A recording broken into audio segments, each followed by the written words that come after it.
Hadis 123. Imam Abi Daud saja perawinya dari Abdullah bin Amr bin Al-As radhiyallahu anhuma. Qala kuntu aktubu kulla syai'in asma'uhu min Rasulillah sallallahu alaihi wasallam.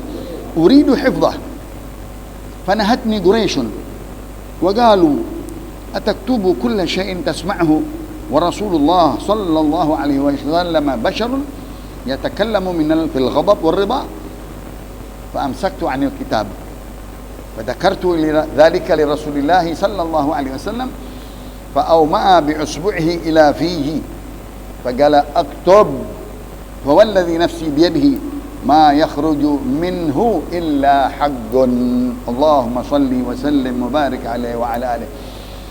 Dari perawi Imam Abi Daud, sahabat Abdullah bin Amr bin Al-As radhiyallahu anhuma, masa mudanya kuntu aktubu kulli syai'in asma'uhu min Rasulillah. Dahulu aku menulis segala sesuatu yang aku dengar dari Rasulullah, aku tulis.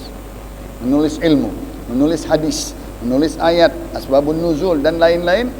Sahabat Abdullah bin Amr bin As salah satu daripada al-abadilah as-sab'ah, pemuda-pemuda yang 7 penulis-penulis dari ilmu-ilmu Rasulullah sallallahu alaihi wasallam. Abdullah bin Umar, Abdullah bin Mas'ud, Abdullah bin Abbas, Abdullah bin Harith, Abdullah bin Qais. Pemuda-pemuda yang namanya 7 Abdullah, semuanya ulama-ulama, sahabat muda. Maka aku dahulu menulis daripada apa yang aku dengar dari Rasulullah SAW, hadis dan Al-Quran. Uridu hifdah, yang aku ingini adalah aku hafali. Fanahatni Quraisy, maaf, bapaknya belum masuk Islam, dan teman-temannya orang-orang pentolan-pentolan Quraisy. Aku dilarang oleh mereka, bapak dan teman-teman orang tuanya, jangan menulis dari yang kau dengar dari Nabi Muhammad sallallahu alaihi wasallam. Bahkan dihardik dia, ataktubu kulla syai', apakah engkau begitu saja menulis segala sesuatu, tasma'uhu, yang kau dengar, wa Rasulullah basyarun. Oh, lihat bencinya dia kepada Rasulullah.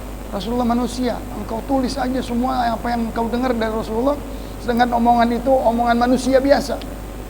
Mereka memandang Rasulullah basyarun, tetapi Rasulullah la kal basyar, ya, tidak sama dengan manusia. Allahumma shalli wa sallim, innama ana basyarun yuha ilayya, kata Rasulullah SAW.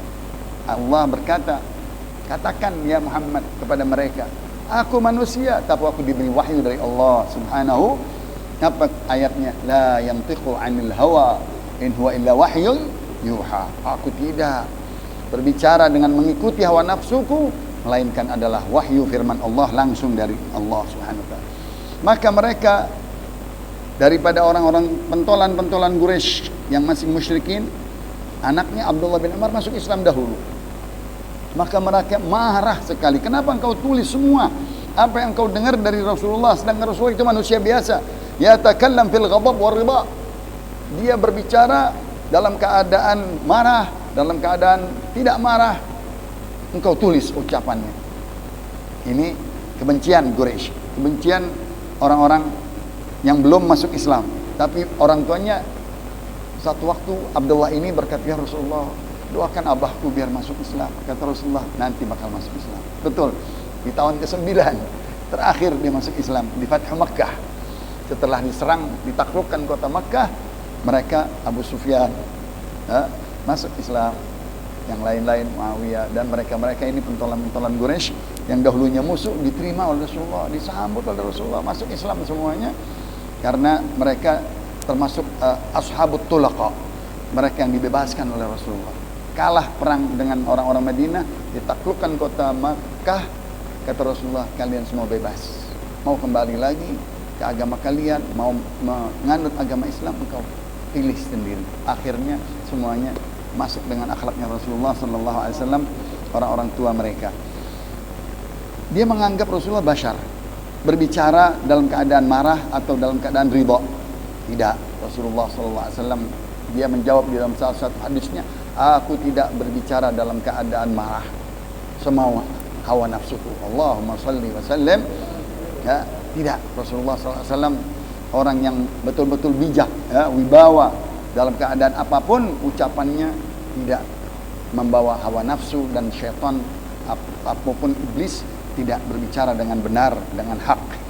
Maka fa'amsaktu anil kitab, setelah aku dimarahi oleh paman-pamanku, aku berhenti dahulu, tidak nulis dulu apa yang dikatakan oleh Rasulullah. Sampai aku pengen langsung bertanya kepada Rasulullah. Aku datangi Rasulullah. Fadzakartu dzalika li Rasulillah. Aku ceritakan kepada Rasulullah, ya Rasulullah, bapakku dan paman-paman Quraisy melarang aku menulis semua yang apa engkau ucapkan aku tulis. Dia mengatakan engkau manusia, ya, berbicara mungkin marah, mungkin ikut hawa nafsu, atau berbicara dalam keadaan ridha. Kata Rasulullah, dipegang lidahnya Rasulullah SAW. Sering Rasulullah memberikan contoh memegang lidah, artinya ucapan, artinya kalam. Ba'uma bi isbi'i ila fi, ya. Bagaimana uktub, kata Rasulullah, tulis wahai Abdullah bin Amr semua yang dari sini, ya.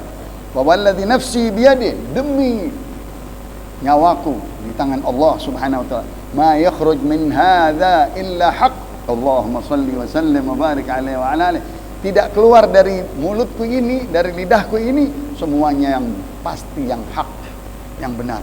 Allahumma salli wa sallim, yaqulul haqqa walau kana murra, di dalam maulid. La yaghdab li ghadabihi, dia tidak bermarah dengan kemarahan dirinya, tapi idzan tuhikat hurumatillah yaghdabu lillah. Kalau ada sesuatu muharramat, mungkarat, maksiat, Rasulullah marah dengan hak, marahnya di dalam apa yang dimurkai oleh Allah Subhanahu wa ta'ala. Ini yang dimaksud adalah menuntut ilmu, menulis daripada ilmu, menulis karena Nabi sudah mempunyai firasat, ya, bahwa nanti Al-Quran perlu dikumpulkan. Begitu juga dikasih sedikit perintah, anjuran, dipegang oleh Sayyidina Abu Bakar, ya, dan seterusnya di Sayyidatuna Aisyah. Sayyidatuna Aisyah berikan kepada Sayyidina Umar. Sayyidina Umar tidak kesibukan dengan Amirul Mukmininnya, diserahkan kepada Sayyidina Utsman. Terjadilah Mushaf Utsmani, Al-Quran. Al-Hadis Nabi kita kepada Sayyidina Ali radhiyallahu ta'ala anhu. Apa kata Rasulullah SAW, hadis yang tenar, ana madinatul ilmi, ana madinatul wa aliyun babuha. Allahumma salli wa sallim, dan Ali lah pintunya, dialah yang mengembangkan ilmu lughah al-arabiyah dan ilmu hadisnya Rasulullah sallallahu alaihi wasallam, sehingga banyak sekali dari hadis-hadis ahlul bait, walaupun terpendam, walaupun tersembunyi karena zaman demi zaman dikuasai oleh mereka, sehingga hadis-hadis ahlul bait tidak tampil. Kebanyakan kita mengambil dari hadis-hadis Bukhari dan Muslim, Nasai dan Abi Daud, dan begitu juga Imam Malik, Ibnu Majah dan lain-lainnya. Tetapi ilmu yang bersumber dari Sayyidina Ali lebih banyak dari itu, disebutkan di dalam kitab Al-Mizan. Ilmu dari Rasulullah yang ditulis dari sahabat ke sahabat, dan yang terbanyak daripada Imam Ali karramallahu wajhah. Rasulullah sendiri, pengakuan Rasulullah, aku kotanya ilmu, aku kotanya ilmu. Ambil dari pintunya. Siapa yang mau masuk ke kota pasti masuk lewat pintu, nggak bisa dia melewat dari atas atau dari tempat belakang, pasti masuknya dari pintu ilmu. Wa'tul buyuta min abwabiha, kata Allah Subhanahu wa taala, kalian masuklah ke rumah-rumah dengan dari lewat pintu, ya, lewat daripada dzurriyyahnya Rasulullah sallallahu alaihi wasallam.